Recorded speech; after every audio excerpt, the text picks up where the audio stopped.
qui est certain, c'est que c'est particulièrement compliqué pour le gouvernement, pris un peu entre le marteau et l'enclume. Gilbert Collard, bonjour. Merci d'être avec nous. Vous êtes eurodéputé Rassemblement national. Que prônez-vous, vous? Que devrait faire le gouvernement? Quelles décisions très concrètes devrait-il prendre pour tenter de juguler cette épidémie et en même temps de sauver aussi ce qui peut être sauvé d'un point de vue économique? Et si j'avais le secret, pour être très franc, je serais prix Nobel de médecine. Hein. Bon, donc, c'est pas faux. Vous avez dit quelque chose tout à l'heure d'une parfaite intelligence, c'est qu'il faut être très humble par rapport à ce virus. Voilà. Et je crois que la prétention à vouloir dire ce qu'on ferait ou ce qu'on ne ferait pas, elle doit être très limitée. Puisqu'il faut faire une analyse. Je crois que la seule obligation que ce gouvernement a, sans revenir sur la critique de la gestion de la pandémie au début, qui a été évoquée à plusieurs reprises, la fenêtre de tir qu'on a loupée, les masques qui n'étaient pas utiles, la grippette, etc., qui du reste mériterait à tous les médecins qui l'ont dit de se retrouver devant le Conseil de l'Ordre à la place du professeur Raoult entre nous. Hein. Bon. Ce qu'il faut, c'est que le gouvernement, une fois pour toutes, parle vrai, dise exactement s'il ne sait pas qu'il ne sait pas, et je crois qu'en réalité, ce virus, à voir entre nous les querelles d'experts et de médecins sur les chaînes d'infos en continu, c'est bien qu'on est en présence d'un phénomène qu'on ne maîtrise pas. Moi, j'ai écouté votre chaîne depuis le début, entre tel professeur et tel professeur, il n'y a pas d'accord, entre tel spécialiste et tel spécialiste, il n'y a pas d'accord. Bon, on est paumé, quoi, et ça crée un phénomène d'angoisse qui est terrible. En même temps, sur un plan économique, on a créé cette chose que je trouve sur un plan philosophique effrayante, quoi. C'est la notion de commerce essentiel. On nous dit par exemple que les livres ne sont pas essentiels. Pour moi, les livres sont essentiels.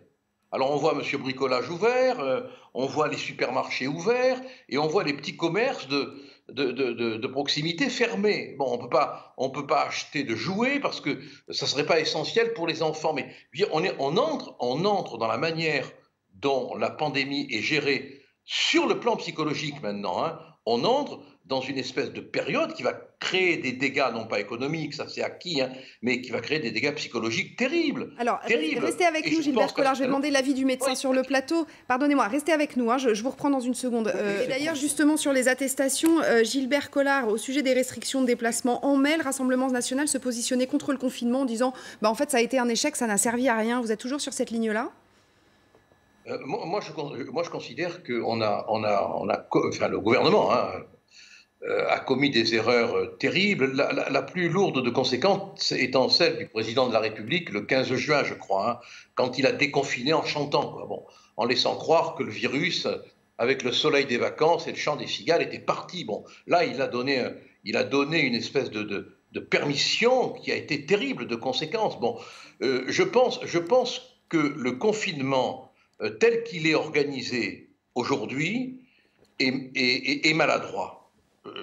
Je pense qu'on doit prendre des mesures, et je ne suis pas de ceux qui diront qu'il ne faut pas prendre les mesures nécessaires, hein, mais je considère que le confinement, aujourd'hui, est technocratique.